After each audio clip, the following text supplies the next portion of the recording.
अभी सब्सक्राइब करें Atul coaching centre YouTube channel को और घर बैठे पाएं सभी पाठ्यक्रम की पूर्ण कवरेज फिजिक्स एवं केमिस्ट्री विषयों में आजमगढ़ के सबसे प्रसिद्ध शिक्षक श्री प्रकाश पाठक क्लास 11 सब्जेक्ट फिजिक्स में हम लेसन 4 जिसका नाम है रिज रेखीय पथ पर गति, इस पर एनसीईआरटी का क्वेश्चन बता रहे थे, जिसमें क्वेश्चन नंबर 3 तक हो गया है।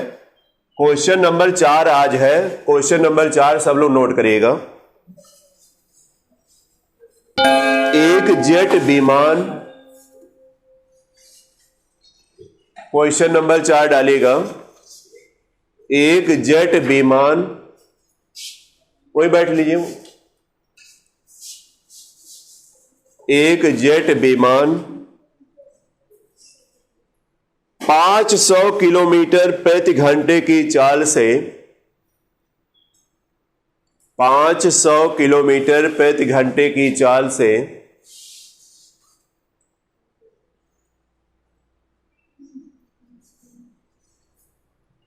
चल रहा है।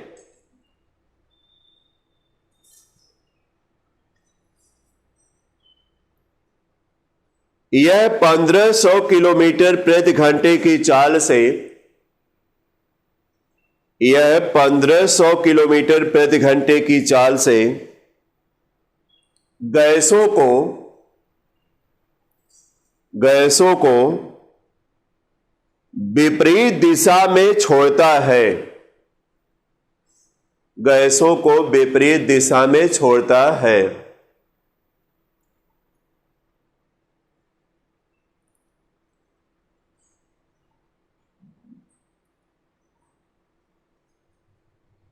पृथ्वी के सापेक्ष गैसों का वेग ज्ञात कीजिए। पृथ्वी के सापेक्ष गैसों का वेग ज्ञात कीजिए।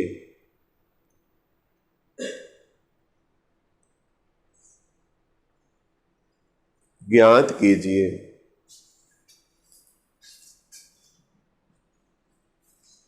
देखिए, देखा जाए तो कोई भी विमान या जो जेट विमान की बात किया है, वह जो है जब ऊपर की तरफ जाएगा तो वह इस तरह ऊपर की तरफ जाता है। देखिए यहां फिगर हम बना दे रहे हैं, बल्कि यह देखिए जेट विमान है जो ऊपर की तरफ जाएगा। यहां पर बताया है कि यह धुआं भी छोड़ता है, तो धुआं बताए पीछे की तरफ छोड़ेगा। यह धुआं यहां से निकलेगा, जेट विमान ऊपर की तरफ जाएगा। तो ऊपर जाने की चाल कितनी है? 500 किलोमीटर पर आवर। और यह धुआं जो निकलेगा किस वेग से? 1500 किलोमीटर पर आवर के वेग से जो धुआं है वह पीछे की तरफ निकलेगा, और यह जेट विमान 500 किलोमीटर प्रति घंटे की चाल से ऊपर जाएगा। 1500 दिया यहां 1500 दिया है, ठीक है। यहां 1500 नोट करिएगा।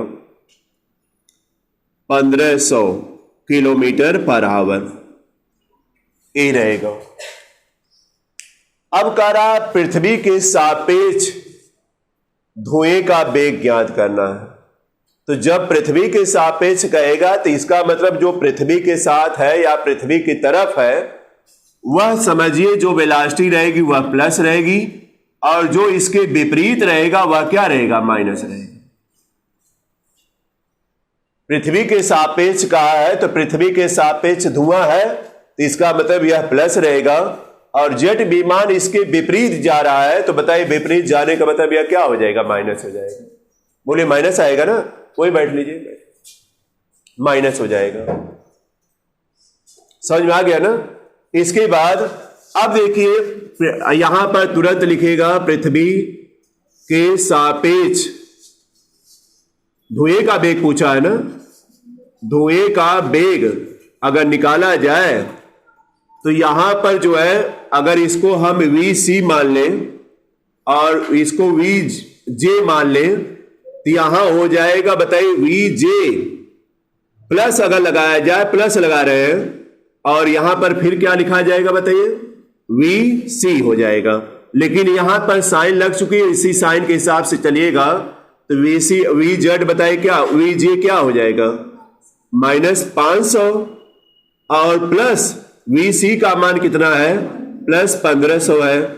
अब बताइए घटेगा कि नहीं, और घटेगा तो प्लस में आएगा, कितना आ जाएगा, 1000 आ जाएगा। और यह क्या आएगा बताइए आंसर, किलोमीटर पर आवर में आंसर आ जाएगा, किलोमीटर पर आवर में आ गया। तो बोलिए समझ में तो आ गया होगा। यहां पर हमने कहा कि क्वेश्चन दिया था कि एक जेट विमान 500 किलोमीटर प्रति घंटे की चाल से चल रहा है, तो जेट विमान देखे जाएगा, चलेगा तो ऊपर तरफ जाएगा, इसकी वेलोसिटी यह है। फिर कह रहा है इससे निकलने वाला जो धुआं है वह पीछे की तरफ नीचे निकलेगा, तो यह धुआं की वेलोसिटी जो है 1500 किलोमीटर पर आवर है। तो कहा है पृथ्वी के सापेक्ष, बताए पृथ्वी तो नीचे होगी, पृथ्वी के सापेक्ष धुएं का वेग क्या है, तो पृथ्वी के सापेक्ष जो धुआं रहेगा वह प्लस में रहेगा, और जो जेट विमान चल रहा है चूंकि इसके अपोजिट डायरेक्शन में चल रहा है तो इसलिए इसकी साइड क्या होगी, माइनस होगी, और इसकी चाल क्या होगी, प्लस होगी। यहां पर देखा जाए तो धुआं यहां से पीछे की तरफ जितना वेलोसिटी से छोड़ेगा उतना वेलोसिटी से यह आगे की तरफ बढ़ेगा, इसलिए देखिए धुएं का वेग ज्यादा किया। यहां पर क्रिया प्रतिक्रिया नियम लागू होता है, यानी हमने बताया कि अगर यह जेट विमान धुएं को पर वेग लगाएगा तो धुआं भी इस पर वेग लगाएगा, जिसकी वजह से यह ऊपर की तरफ जा पाएगा। समझ गए सब लोग ना। तो यहां पर जब हम पृथ्वी के सापेक्ष धुएं का वेग निकाले हैं तो वी जे प्लस वी सी लगाए हैं, दोनों जोड़े हैं, लेकिन यहां पर हमने कहा साइन चूंकि विपरीत है तो साइन देखिए विपरीत करके लगाए हैं, तो 1000 किलोमीटर पर आवर आ गया, आ जाएगा समझ में ना। तो यह फिगर बना लीजिएगा आप लोग और इसको नोट कर लीजिएगा, बस इतना रहेगा सोल्यूशन में। फिगर भी बनाइएगा सब लोग।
तो पृथ्वी के सापेक्ष धुएं का वेग आ जाएगा 1000 kilometre per hour.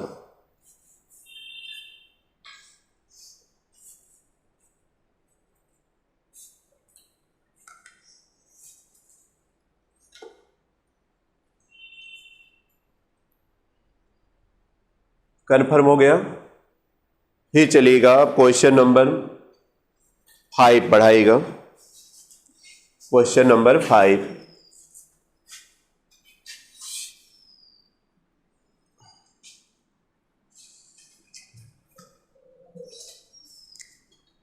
Question number 5 लिखिएगा। सीधे राजमार्ग पर, यह देखिए गद्य के समीकरण पर आधारित रहेगा। सीधे राजमार्ग पर एक कार, सीधे राजमार्ग पर एक कार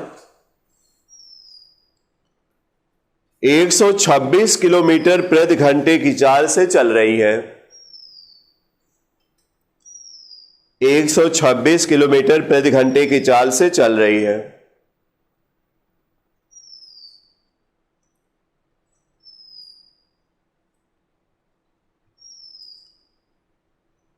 इसे 200 मीटर की दूरी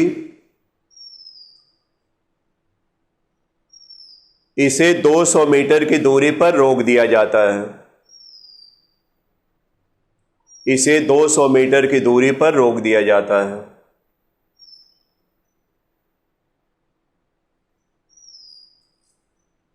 बताइए, जब रोक आ जाएगा तो इसका मतलब ब्रेक लगेगा, तो बताइए मंदन की स्थिति होगी कि नहीं?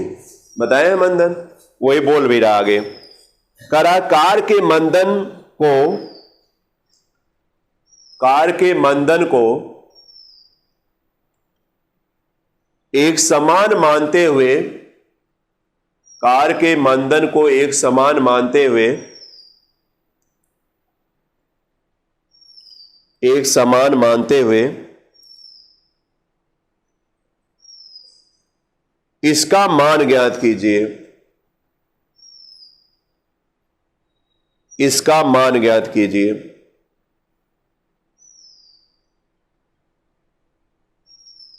पूर्ण विराम लगा दीजिए। फिर आगे दिया है, कार को रोकने में कितना समय लगेगा? कार को रोकने में कितना समय लगेगा?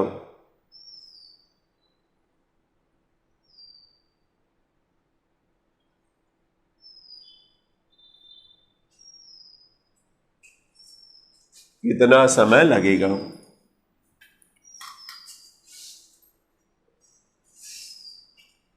अब देखिए, क्वेश्चन पढ़िएगा सब लोग। कार किस वेग से चल रही थी?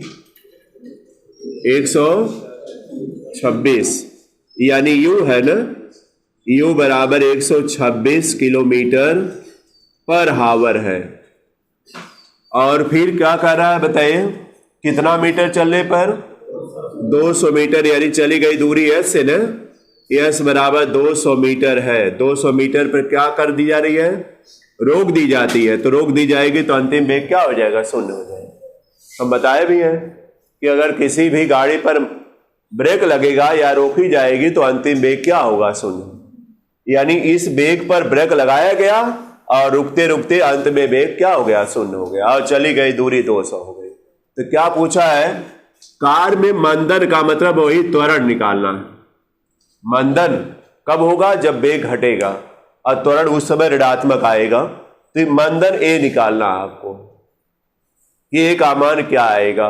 तो बताइए, ए का मान अगर निकालना है पहले नंबर पर, तो बताइए क्या करेंगे? बताइए कौन सा समीकरण लगाया जाए। आपके पास देखिए समीकरण है, v बराबर u प्लस AT है, s बराबर है ut plus half AT square है, और v स्क्वायर बराबर क्या है? u स्क्वायर प्लस 2as है। यही है ना, v बराबर u प्लस AT है, s बराबर ut plus half AT square है, v स्क्वायर बराबर u स्क्वायर प्लस 2as है। यह तीन समीकरण गति के होते हैं। इसका डेरिवेशन तो कराया ही गया था। अब देखा जाए कि इसमें a का मान कैसे निकल पाएगा, या तीनों समीकरणों में से कौन सा समीकरण लगाए कि आसानी से निकल जाए। उसके लिए अगर पहला समीकरण लेते हैं तो v का मान तो पता है 0 है, u का मान पता है 126 रखा जाएगा, a का मान नहीं पता है, निकालना है, लेकिन t का मान नहीं पता है। अगर यहां पर t पता रहता तो बताइए a इसी से निकल जाता, समय तो पता नहीं है। दूसरा मानते हैं तो यस पता है, u भी पता है, t नहीं पता इसमें भी, और a भी नहीं पता है। तो एक समीकरण में दो मान अगर पता नहीं है तो एक समीकरण से दो वैल्यू नहीं निकल पाएगी। तीसरे पे चलिए, तो v स्क्वायर बराबर u स्क्वायर प्लस 2as है। इसमें देखिए v पता है, u पता है, a नहीं पता है, लेकिन s पता है। तो बताइए एक वैल्यू निकल जाएगी नहीं? इसका मतलब है तीसरा समीकरण लगेगा। इसी तरह ढूंढते हैं कि कौन सा समीकरण लगाया जाए तो आसानी रहेगी। तो लिखेंगे क्या बताइए? गति के तृतीय समीकरण से जब गति का तृतीय समीकरण लगाएगा तो यहां पर हमने कहा मंदन की स्थिति है तो वह माइनस रहेगा ना। तो क्या लिखा जाएगा? v स्क्वायर बराबर u स्क्वायर माइनस लिख देना 2as। अब चलिए मान रखा जाए, v का मान शून्य होगा ना, शून्य का स्क्वायर बराबर 126 का स्क्वायर माइनस 2a, और s का मान कितना है? 200। इसको हाँ 126। हाँ देखिए, एक बात और ध्यान रखना है कि यहाँ पर 200 मीटर दिया है और यहाँ पर u का मान 126 किलोमीटर प्रति घंटा दिया है। तो या तो इसको किलोमीटर में चेंज कर लिया जाए, तब आपका त्वरण लेकिन किलोमीटर पर घंटे स्क्वायर आएगा, लेकिन अच्छा रहेगा कि इसको मीटर पर सेकंड में चेंज कर लिया जाए। तो क्या करेंगे बताइए, 126 गुणे 5/18 बोल रहे हैं ना, 5/18 से गुणा करेगा तो किसमें बदल जाएगा, मीटर पर सेकंड बदल जाएगा। अब बताइए 18 से कट जाएगा क्या, बोलिए कै बार भाग जाएगी, 7 बार। 18 सते 126 यानी 7 बचे 35 आ जाएगा, यानी 35 मीटर पर सेकंड आ गया। बोलिए इस तरह आसानी से आ जाएगा। तो यहां पर जो है 126 मत लिखेगा, बल्कि क्या लिखा जाएगा, 35 का स्क्वायर लिखा जाएगा। -2s हो गया। अब आपको बताया हम, यह 200 गुणे 2 होगा तो 400 होगा। 400 ए इधर आएगा तो प्लस हो जाएगा कि नहीं, 400 इधर आएगा तो 400 ए हो जाएगा। अब बराबर, यह जीरो का कोई मतलब नहीं है। 35 का स्क्वायर का मतलब 35 गुणे क्या, 35 गुणा करने की जरूरत नहीं है। ए बराबर हो जाएगा 35 गुणे 35 बटा कितना, 400। अब इसको काटिएगा, 5 सते 35, 5 बटे 40 80 हुआ, 5 एकम 5 16 ना, 5 सते 35 क्या आ गया, ए बराबर 7 सते 49 अब बटे कितना 16। और यह जवाब क्या आएगा, मीटर पर सेकंड स्क्वायर। इसको पॉइंट में बदल लीजिएगा, आ जाएगा त्वरण ना, पॉइंट में बदल लीजिए, सब लोग निकालिए, इसको नोट कर लिया जाएगा।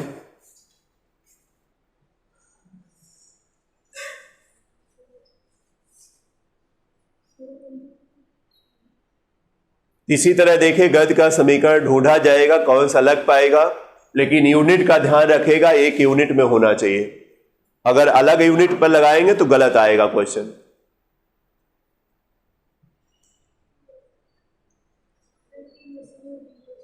हाँ 3.06 मीटर पर सेकंड स्क्वायर आएगा।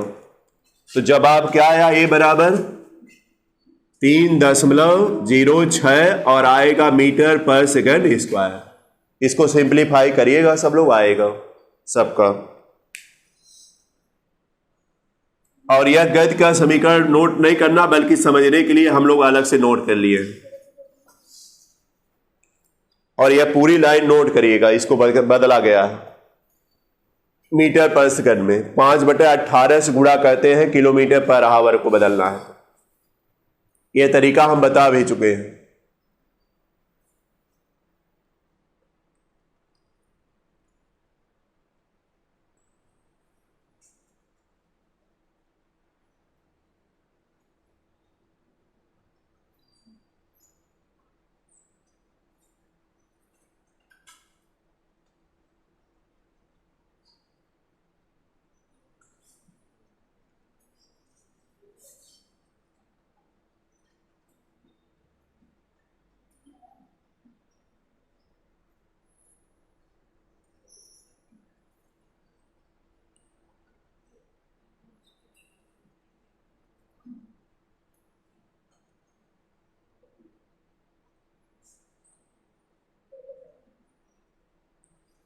तो हो चुका होगा सबका। ए बराबर आ गया 3.06 मीटर पर सेकंड स्क्वायर। और भी पूछा है इसमें, मंदन तो निकालना ही था, और कह रहा है कि कार को रोकने में कितना समय लगेगा, यानी समय भी पूछा था। यहां पर आगे लिख सकते हैं आप टी बराबर भी क्वेश्चन मार्क। तो बताइए टी बराबर निकालना है तो आप प्रथम समीकरण का प्रयोग कर सकते हैं। तो क्या लिखेंगे बताइए, गद्य के हाँ प्रथम समीकरण से। तो बताइए यह समीकरण माइनस में लगेगा ना, v बराबर u माइनस AT लगेगा। चूंकि मंदन की स्थिति है तो त्वरण माइनस में रखा जाएगा। v का मान बोलिए कितना है 0, u का मान कितना 35, माइनस a का मान निकल चुका है, कितना निकला है, हाँ 3 पॉइंट, या बटा वाला लिखेंगे तो और अच्छा रहेगा, 49 बटा कितना 16। और बताइए क्या रहेगा, टी रहेगा। इससे आसानी आपको रहेगी, यही मान रखे हैं। पॉइंट में भी रख सकते हैं, कोई दिक्कत नहीं है। अब टी का इसको इधर लाइए तो क्या हो जाएगा, 49/16 टी बराबर हो जाएगा 35। तो टी बराबर बताइए क्या हो जाएगा, 35 × 16 हो जाएगा, 16 ऊपर हो जाएगा, 49 नीचे हो जाएगा, 7 × 5 = 35 होगा और 7 × 7 = 49। देखिए टी बराबर हो जाएगा 16 × 5 = 80 ना, 80/7 यानी टी बराबर 1 और क्या 4 यानी इतना सेकंड आएगा, 11.4 सेकंड, 11.4 सेकंड आएगा जवाब। तो आ जाएगा ना।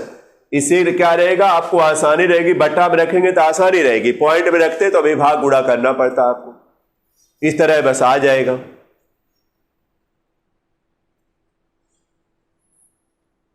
तो देखिए यह गद के समीकरण का यूज हुआ, दो समीकरण का यूज हुआ, बल्कि एक बार तृतीय समीकरण, एक बार प्रथम समीकरण। आवश्यकता जिसकी रहेगी हमने बता दिया, क्वेश्चन में जो दिया रहेगा उसको नोट किया जाएगा, पहले क्या क्या दिया है और उसके बाद किसका मान निकालना है, उसके बाद गद के तीनों समीकरण पर जाएंगे कि हमको किससे आसानी रहेगी, उसी को लगाकर निकालना रहेगा, बस इतना ही ध्यान रखना है।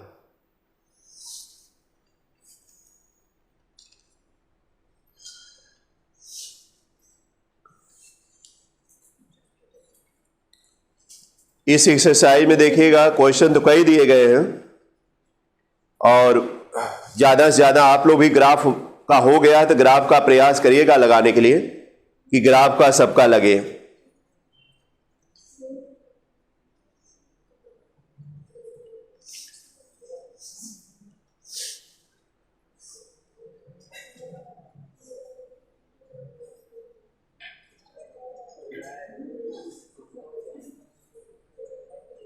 हो चुका सबका। अब चलिए क्वेश्चन नंबर अगला बढ़ाइए, क्वेश्चन नंबर 6।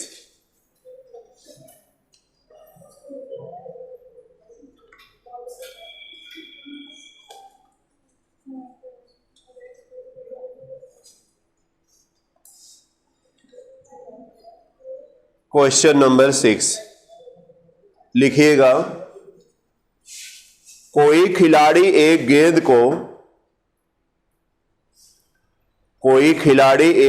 को ऊपर की ओर, कोई खिलाड़ी एक गेंद को ऊपर की ओर 29.4 मीटर पर सेकेंड की प्रारंभिक चाल से फेंकता है। 29.4 मीटर पर सेकंड की प्रारंभिक चाल से फेंकता है।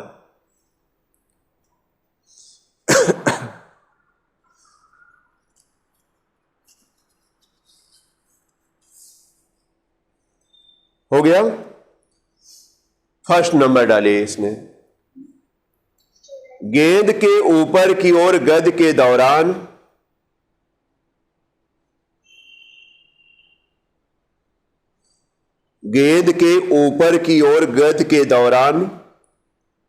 त्वरण की दिशा क्या होगी? गेंद के ऊपर की ओर गति के दौरान त्वरण की दिशा क्या होगी? अब एक एक का जवाब जानते जाइए, चूंकि इसमें कई खंड है।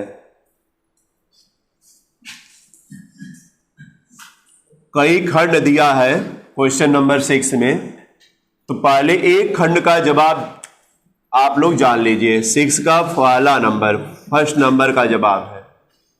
देखिए यह पृथ्वी तल है, मान लीजिए कोई खिलाड़ी जब गेंद को यहां से फेंकेगा तो उसका प्रारंभिक वेग यह रहेगा, u बराबर कितना है बताइए?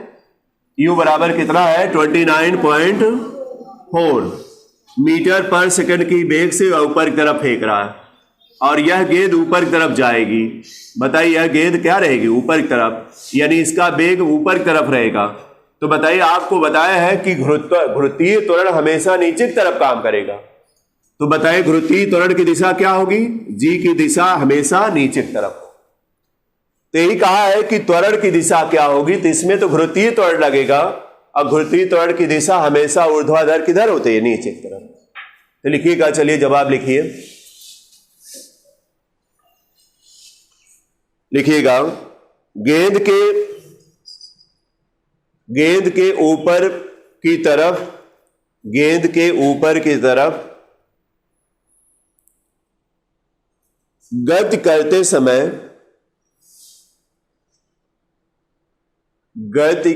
समय गुरुत्वीय त्वरण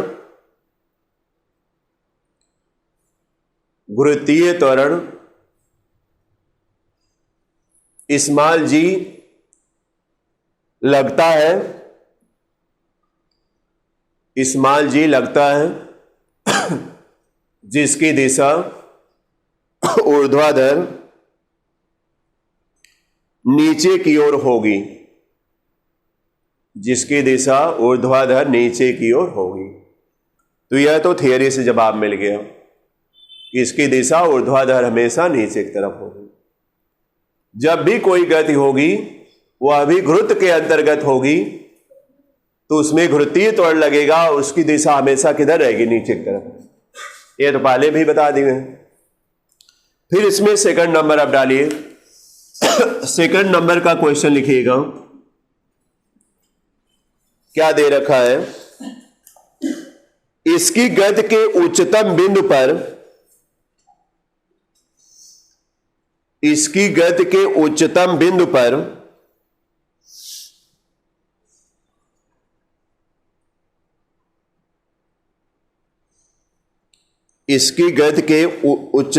पर गेंद का वेग और त्वरण क्या होगा? गेंद का वेग और त्वरण क्या होगा?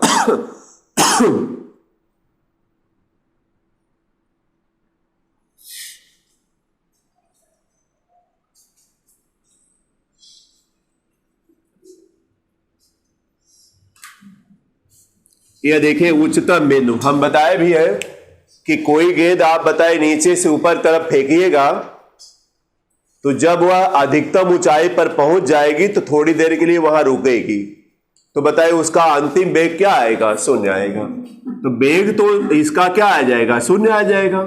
लेकिन जो त्वरण की बात किया है, त्वरण शून्य नहीं होगा। त्वरण क्या होगा? त्वरण जो है जी के बराबर ही रहेगा, गुरुत्वीय त्वरण रहेगा ही, और उसकी दिशा हमेशा किधर रहेगी? नीचे की तरफ। त्वरण शून्य नहीं होगा। त्वरण शून्य तभी हो सकता है जब वेग परिवर्तन ना हो। बताए भी है, वेग परिवर्तन अगर नहीं हो रहा है तो त्वरण शून्य आएगा। लेकिन यहां पर अगर देखिएगा तो यहां पर u है, यहां पर v है, तो यहां भी वेग परिवर्तन हो ही रहा है। तो इसलिए, और वास्तव में यहां देखा जाए तो घुर्तीय त्वरण है, और घुर्तीय त्वरण का मान बताइए, इतनी ऊंचाई तो शून्य होगा नहीं, बल्कि ऊंचाई पर घटेगा, मान रहे हैं। लेकिन आप जितनी ऊंचाई तक गेंदा फेंकेंगे उतनी ऊंचाई तक कोई परिवर्तन नहीं होगा, जी का मान उतना ही रहेगा। वैसे आगे के लेसन में बताया जाएगा कि चंद्रमा तल पर जाएगा तो जी का मान g/6, यहां पर जो मान 9.8 है वह 9.8/6 करने पर जो भी आएगा 1 पॉइंट कुछ करके आता है, वह जो है चंद्रमा तल पर घुर्ती त्वरण होता है। वहां भी शून्य नहीं होता है, समझ तो समझ जाएंगे ना। तो क्या पूछा? वेग और त्वरण क्या होगा? तो सीधा जवाब लिखिएगा, वेग तो शून्य हो जाएगा लेकिन त्वरण जो है रहेगा। लिखिए जवाब, आंसर। चलिए इसका लिखिएगा, उच्चतम बिंदु पर अंतिम वेग v बराबर शून्य आएगा। उच्चतम बिंदु पर अंतिम वेग v बराबर शून्य आएगा। v बराबर शून्य आएगा।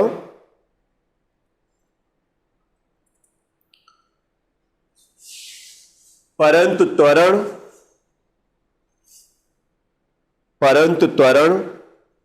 9.8 मीटर पर सेकंड स्क्वायर का 9.8 मीटर पर सेकंड स्क्वायर का नीचे की ओर लगता रहेगा, नीचे की ओर लगता रहेगा। तो यह सेकंड नंबर का जवाब हो गया। फिर थर्ड नंबर, चलिए थर्ड नंबर में लिखिएगा, गेंद के उच्चतम बिंदु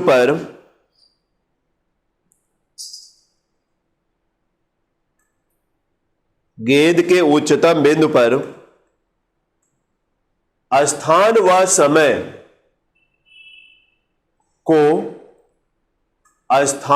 समय को स्मॉल x बराबर 0 तथा स्मॉल t बराबर 0 चुनिए। x बराबर 0 तथा स्मॉल t बराबर 0 चुनिए। हो गया। ऊर्ध्वाधर नीचे की ओर दिशा को x अक्ष, ऊर्ध्वाधर नीचे की ओर दिशा को x अक्ष की धनात्मक दिशा मानिए। x अक्ष को धनात्मक दिशा मानिए।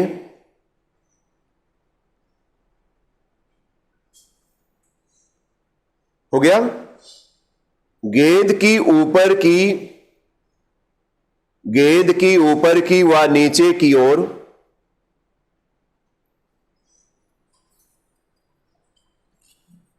व नीचे की ओर गति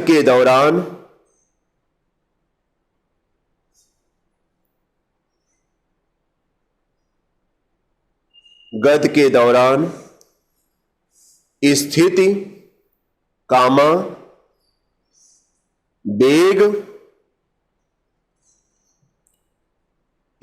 बेग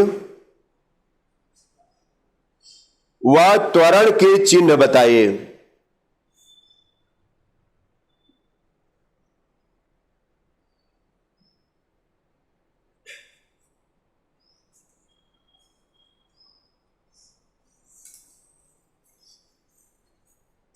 बोलिए। अब इसके हिसाब से चलना है। थर्ड नंबर में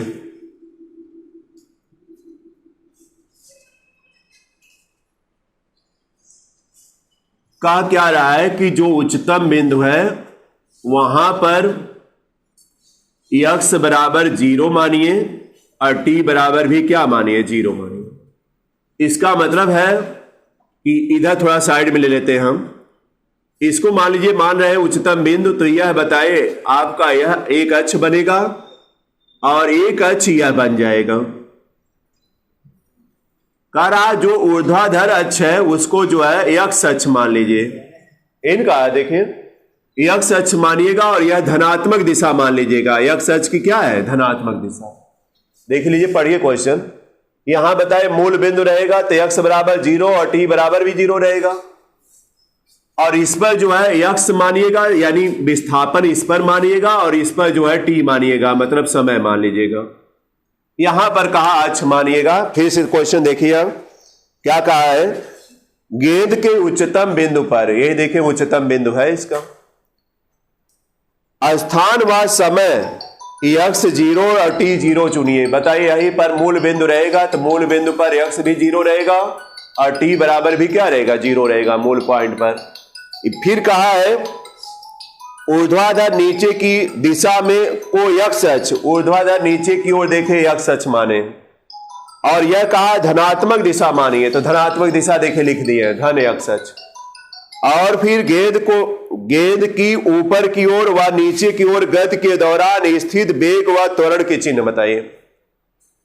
यानी एक बार जब यह ऊपर जाती है तब और फिर नीचे आएगी तब। तो बताइए, आप जवाब दे सकते हैं। जब यह कहा x अक्ष मानना प्लस मानना है तो बताइए यहां से गेंद जब ऊपर की तरफ जाएगी तो बताइए इसके विपरीत जाएगी कि नहीं? तो जब ऊपर की तरफ जाएगी तो इसका जो स्थित वाला रहेगा यानी x रहेगा वह ऋणात्मक आएगा, और ऊपर से नीचे आएगी तो यह क्या रहेगा? धनात्मक रहेगा। समझ लीजिए। फिर बताइए यहां से इधर जाएगी तो इसका वेग बताइए इसके विपरीत रहेगा ना। इसका वेग इधर से जब जाएगी इस तरह ऊपर उठेगी तो इसका जो वेग होगा वह इसके विपरीत जाएगा कि नहीं? तो यह वेग भी क्या होगा? ऋणात्मक होगा। वेग क्या होगा? ऋणात्मक होगा। और ऊपर से जब नीचे की तरफ आएगी तो वेग की दिशा इस तरह होगी, इसके तहत होगी तो वह क्या होगा, धनात्मक होगा। और क्या पूछा, त्वरण।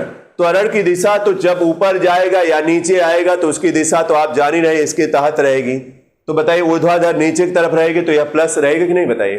जो त्वरण होगा वह क्या रहेगा, प्लस रहेगा। इसी तरह जवाब देना है। यह फिगर बनाइए सब लोग, फिगर बना लीजिएगा, जवाब मिल जाएगा।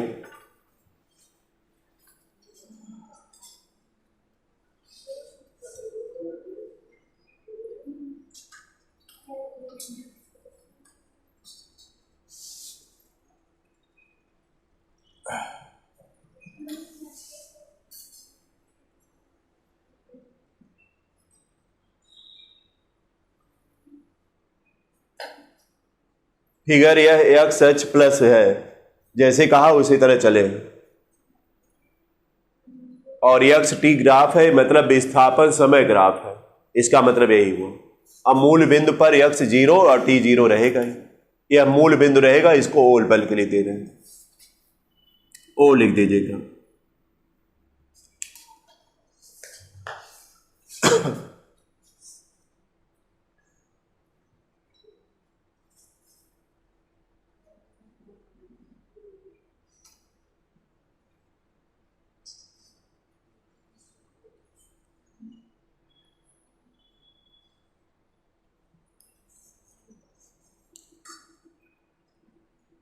तो फिगर सबका बन गया होगा। अब इस फिगर के हिसाब से जवाब देना है। तो बताइए जब यह गेंद नीचे से ऊपर की तरफ जाएगी तो इसके विपरीत जाएगी ना, तो यह जो है ऋणात्मक दिशा में होगा। और ऊपर से आएगी नीचे की तरफ तो यह धनात्मक दिशा में आएगी। बोलिए इसी तरह जवाब देना है। जब कहा इसको प्लस मानिए और इसको जो है अगर इसके विपरीत जाएगा तो इसको माइनस मानिएगा, तो उसी तरह चलना भी रहेगा। तो लिखिएगा जब गेंद, थर्ड नंबर का आंसर रहेगा, जब गेंद नीचे से ऊपर की ओर जाएगी, नीचे से ऊपर की ओर जाएगी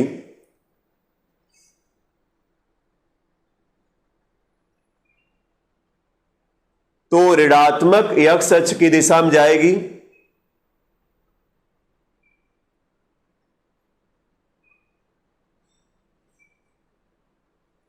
ऋणात्मक एक्स अक्ष की दिशा में जाएगी, अतः विस्थापन व वेग दोनों ऋणात्मक होगा। अतः विस्थापन व वेग दोनों ऋणात्मक होगा। विस्थापन व वेग दोनों ऋणात्मक होगा।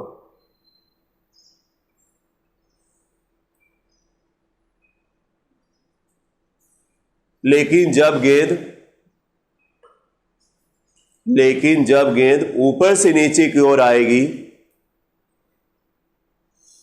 ऊपर से नीचे की ओर आएगी तो वह धनात्मक एक्स अक्ष की दिशा में आएगी।